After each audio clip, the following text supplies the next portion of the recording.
नारायण नारायण। शुभम भवतु। कल्याण हो नारद। त्रिदेवो, क्या देवी रुक्मिणी को स्मरण नहीं कि द्वारिकाधीश श्री कृष्ण साक्षात प्रभु के अवतार हैं? ऐसा क्यों पूछ रहे हो वत्स नारद? विधाता, यदि उन्हें स्मरण है तो भय कैसा? वो तो जानती हैं कि द्वारिकाधीश का विनाश संभव ही नहीं। देवऋषि, आप तो जानते हैं कि परमात्मा एक चिरंतन सत्य है। हाँ भगवान, सत्य परमात्मा का ही स्वरूप है। सत्य को कोई नहीं मिटा सकता। देवऋषि, सत्य कुछ समय के लिए ढका जा सकता है, किंतु अंत में सत्य ही सामने प्रकट होता है। हाँ, जब देवी रुक्मिणी सत्य से परिचित होंगी तब वो इस प्रकार भावनाओं के अधीन नहीं होंगी। परंतु त्रिदेवों, जरासंध जैसे अधर्मी सत्य से कब परिचित होंगे? जब अहंकार रूपी कारागृह से मुक्त होंगे तब। देवऋषि, यह अहंकार ही है जो परमात्मा की भक्ति के स्थान पर उनसे द्वेष करवा रहा है। इतना मूर्ख बना दिया है उन्हें कि वो उनका जीवन छीनने की सोच रहे हैं जो उनका जीवन दाता है। हाँ प्रभु, ये तो है। नारायण नारायण। कन्हैया, कन्हैया। हाँ दाऊ भैया। तुम जानते हो रुक्मिणी का विवाह शिशुपाल से हो रहा है। तुम मुस्कुरा रहे हो। तुम चाहते थे ना कि तुम्हारा विवाह रुक्मिणी से हो। चाहने से क्या होता है दाऊ भैया? जो तुम चाहोगे वही तुम्हें प्राप्त होगा, क्योंकि तुम बलराम के अनुज हो। यदि तुम रुक्मिणी से विवाह करना चाहते हो तो वो तुमसे ही विवाह करेगी। दाऊ भैया, आप ही तो कह रहे थे ना कि रुक्मिणी का विवाह शिशुपाल से हो रहा है। नहीं होगा। मैं रुक्मिणी का विवाह किसी अन्य से नहीं होने दूंगा। यदि महाराज भीष्मक नहीं माने तो मैं कुंडिनपुर ध्वस्त कर दूंगा। नहीं नहीं दाऊ भैया, आप ऐसा कुछ नहीं करेंगे। क्यों नहीं करूंगा? इसलिए कि सम्राट जरासंध यही चाहता है कि हम कुंडिनपुर पर आक्रमण करें। यह जरासंध की राजनीति है दाऊ भैया। आप जानते हैं, इस समय जरासंध, शैलराज, पौंड्रक, शिशुपाल और दंतवक्र और जरासंध के सामंत अपनी सेना सहित कुंडिनपुर में हैं। तो क्या हुआ? हम उन सबसे अधिक सामर्थ्यशाली हैं। लेकिन कभी-कभी बुद्धि बल का प्रयोग करना ही उचित रहता है। जब तक तुम बुद्धि का प्रयोग करोगे तब तक शिशुपाल का विवाह रुक्मिणी से हो जाएगा। नहीं दाऊ भैया, रुक्मिणी का विवाह मुझसे ही होगा। यदि ऐसा हुआ तो मुझसे अधिक प्रसन्नता किसी को नहीं होगी। फिर भी मैं सेना तैयार रखता हूं। आवश्यकता होगी तो हम तत्काल आक्रमण कर सकते हैं।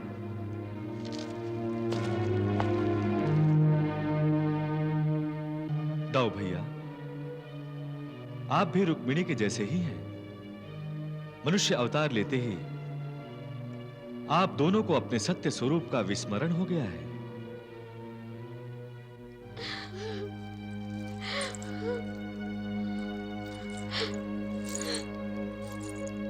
पिताश्री, क्या आपको मुझ पर दया नहीं आती? आप भी यही चाहते हैं कि मेरा विवाह शिशुपाल से हो? नहीं पुत्री, किंतु मैं विवश हूं। आप तो विदर्भ के राजा हैं। केवल नाम मात्र का। मैं राजा हूं, किंतु मेरे सारे अधिकार छीन लिए गए हैं। हमें यह भी अधिकार नहीं कि मैं अपनी पुत्री का विवाह उसकी इच्छा से कर सकूं। हाँ पुत्री, हम महाराज और महारानी को इस कक्ष से बाहर पग रखने का भी अधिकार नहीं। ये आप क्या कह रही हैं? किसने छीने हैं आपके ये अधिकार? कौन है वो दुष्ट? मैं हूं वो दुष्ट। गर्भ पर मेरा राज चलता है, पिताश्री का नहीं। समझी? समझ गई, सब समझ गई। नारायण नारायण नारायण नारायण। प्रणाम द्वारिकाधीश। कल्याणमस्तु। प्रभु, आप यहाँ शांति से बैठे हैं और वहां देवी रुक्मिणी व्याकुल हो रही हैं। वहां कुंडिनपुर में जरासंध, शल्य और शिशुपाल इत्यादि रिपुओं का आगमन हुआ है भगवान। वो देखिए, देखिए।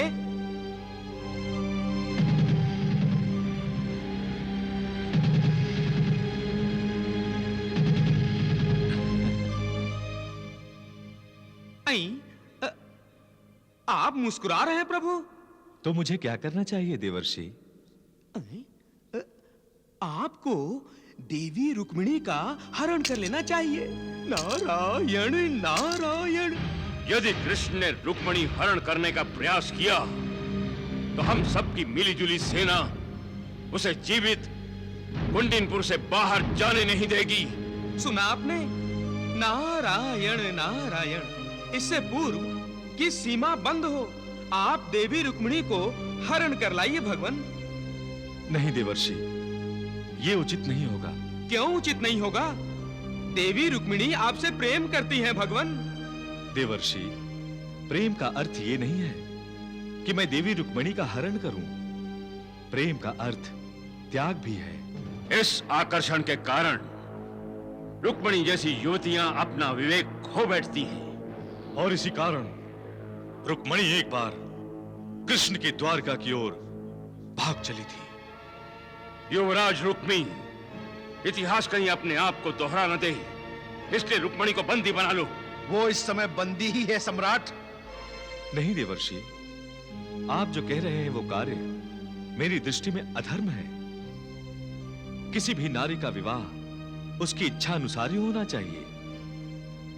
देवी रुक्मिणी का हरण करके मैं संसार के सामने अधार्मिकता का संकेत नहीं देना चाहता। देवर्षि, नारी का सम्मान अति आवश्यक है। नारी का अर्थ ही है न अरि। वो किसी की शत्रु नहीं होती। वो पुरुष के जीवन को विविध नातों से संपन्न करती है। वो माता बनती है। वो पत्नी, सखी और बहन बनके पुरुष के जीवन में आती है। जो पुरुष नारी का सम्मान नहीं करता, उसे नरक में भी स्थान नहीं मिलता। नारायण नारायण। देवर्षि, नारी है तो सृष्टि है, और नारी नहीं तो सृष्टि भी नहीं। फिर नारी जाति का अपमान क्यों? किंतु प्रभु। देवर्षि, देवी रुक्मिणी की सम्मति और इच्छा के बिना हरण देवी रुक्मिणी का ही नहीं, पूरी नारी जाति का अपमान है। समझ गया प्रभु, सब समझ गया। नारायण नारायण। समझ गए युवराज रुक्मी, सम्मान स्त्रियों का नहीं, केवल पुरुषों का होता है। एक बात और सदा ध्यान में रखो, स्त्री पुरुष की कभी मित्र नहीं होती। बहन होते हुए भी रुक्मिणी इस समय तुम्हारी शत्रु बनी हुई है। तभी तो कृष्ण के कारण वो हमसे विद्रोह करने पर उतर आई है। परंतु सम्राट, हम इसी का लाभ उठाएंगे। आने दो कृष्ण को कुंडिनपुर, हम प्रतीक्षा कर रहे हैं। और मुझे प्रतीक्षा है रुक्मिणी के संदेश की, उनके संकेत की।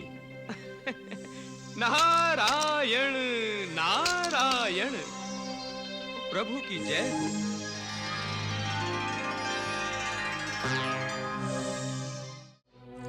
रुक्मिणी,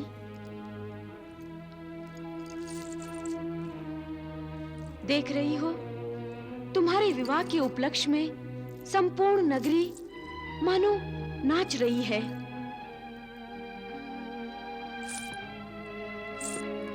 अब तुम्हें भी ये निराशा छोड़कर अपने आप को इस विवाह के लिए तैयार कर लेना चाहिए।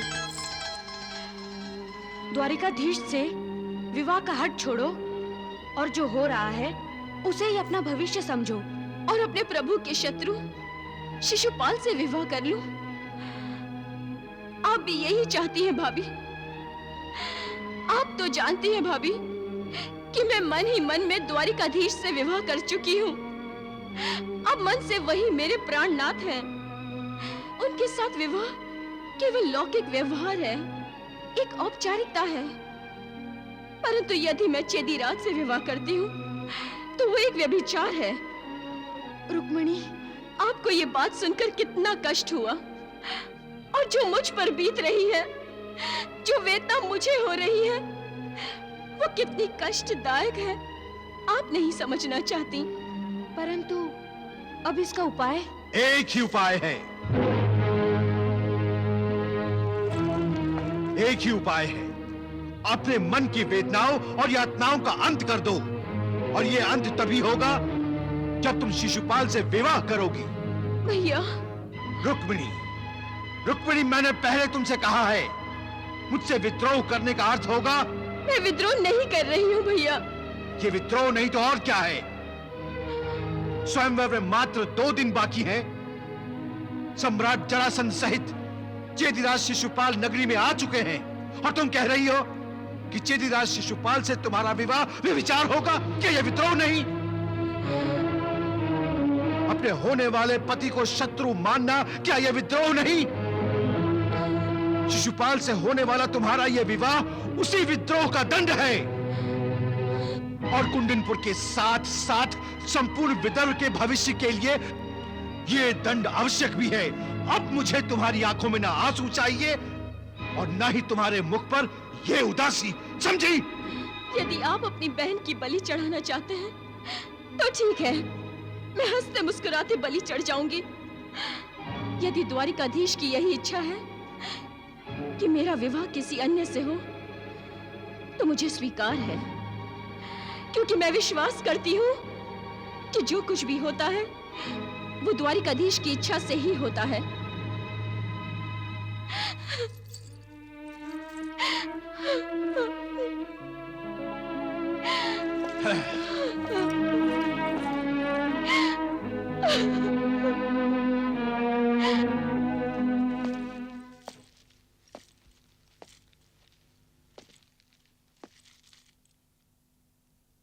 दंतवक्र, दंतवक्र,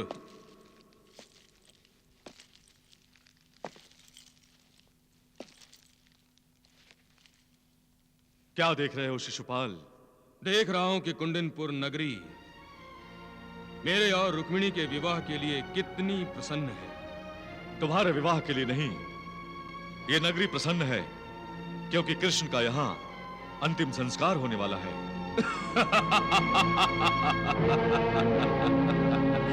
मैं भी कृष्ण का अंत देखने और स्वयं अनंत होने के लिए उत्सुक हूं। दंतवक्र, काका श्री सम्राट जरासंध और महाराज शल्य जैसे दिग्गज जब किसी के विरोध में एक हो जाएं, तो उस शत्रु का विनाश निश्चित है। कृष्ण का विनाश करने के बाद हमें संपूर्ण पृथ्वी पर राज करना है शिशुपाल। पृथ्वी पर तो राज करेंगे ही, परंतु उससे पूर्व मुझे रुक्मिणी के मन पर राज करना है। मैं अपना अपमान भूला नहीं हूं दंतवक्र। मुझे रुक्मिणी को ध्वस्त होते देखना है। यह विवाह नहीं, प्रतिशोध है, प्रतिशोध। नारायण नारायण। आई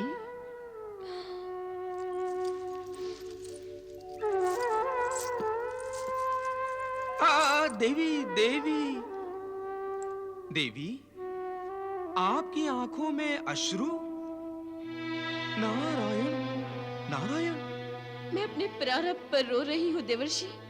दूसरों का प्रारब्ध बदलने वाली देवी आज अपने प्रारब्ध पर रो रही है।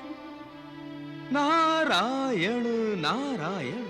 क्या करूं देवर्षि, आपने स्वयं कहा था कि मेरे लिए सुयोग्य वर द्वारिकाधीश ही है। कहा था ना? हाँ कहा था, अवश्य कहा था, और वो ही सत्य है। नहीं देवर्षि, ये अब मिथ्या होने जा रहा है। असंभव, असंभव देवी।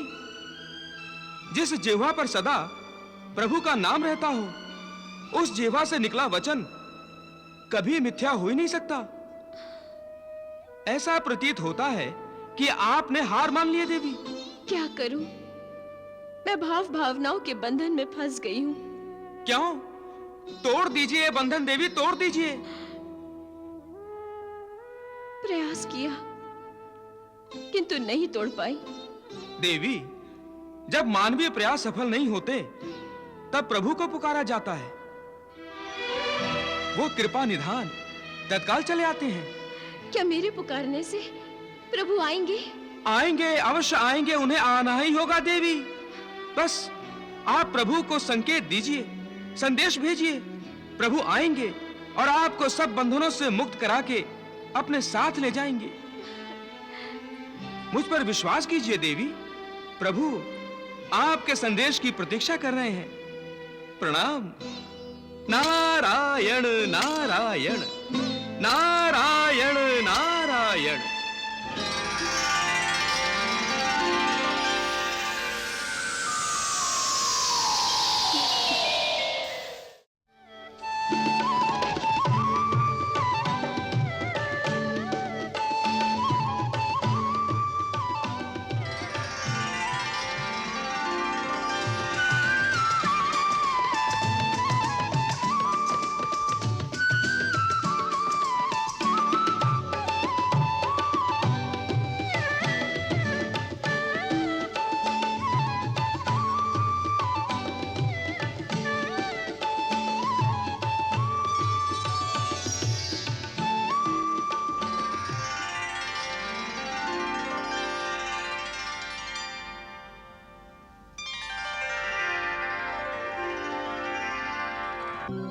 भगवान, आप रुक क्यों गए?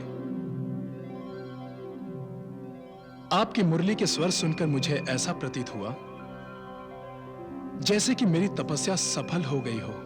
हे देवाधिदेव महादेव, आपको भव कहते हैं। भव का अर्थ है संसार, और इस संसार के कल्याण के लिए ही आप तपस्या करते हैं, और आपकी तपस्या के कारण ही विधाता की रचना साकार होती है। परंतु प्रभु, उस तपस्या और रचना के पीछे प्रेरणा तो स्वयं आप ही हैं।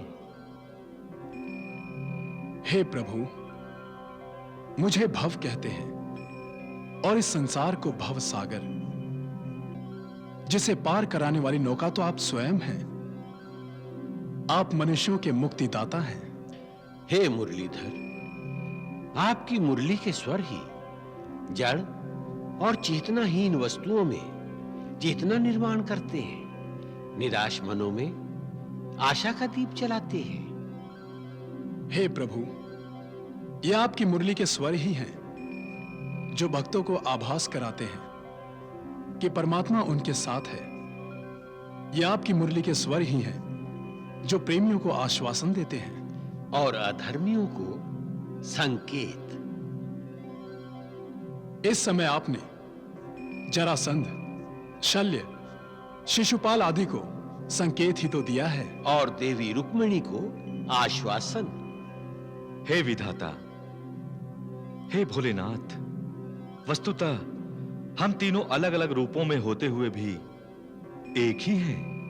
प्रभु, संसार मुझे नरेश्वर कहता है, किंतु वास्तव में नरेश्वर तो आप स्वयं हैं। इस संसार की रक्षा हेतु कभी आप मत्स्य बनते हैं, तो कभी कूर्म, कभी वराह बनते हैं, तो कभी नरसिंह, कभी वामन, तो कभी परशुराम, कभी राम, और अब श्री कृष्ण।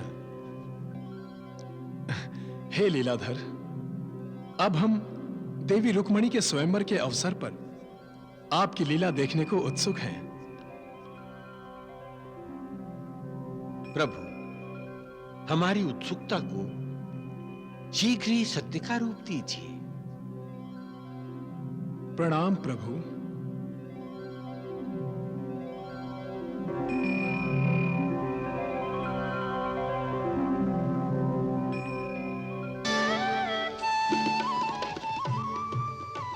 भगवान श्री कृष्ण ने जो संकेत और आश्वासन दिए थे उन्हें पूरा कर दिखाया। उन्होंने रुक्मिणी का हरण करके उससे विवाह किया। जरासंध शल्य के साथ-साथ शिशुपाल और दंतवक्र, जो विष्णु लोक में जय विजय नाम के पार्षद थे और सनकादि के शाप से राक्षस योनि में तीसरा जन्म भुगत रहे थे, उन सब का वध करके उन्हें मुक्ति प्रदान की।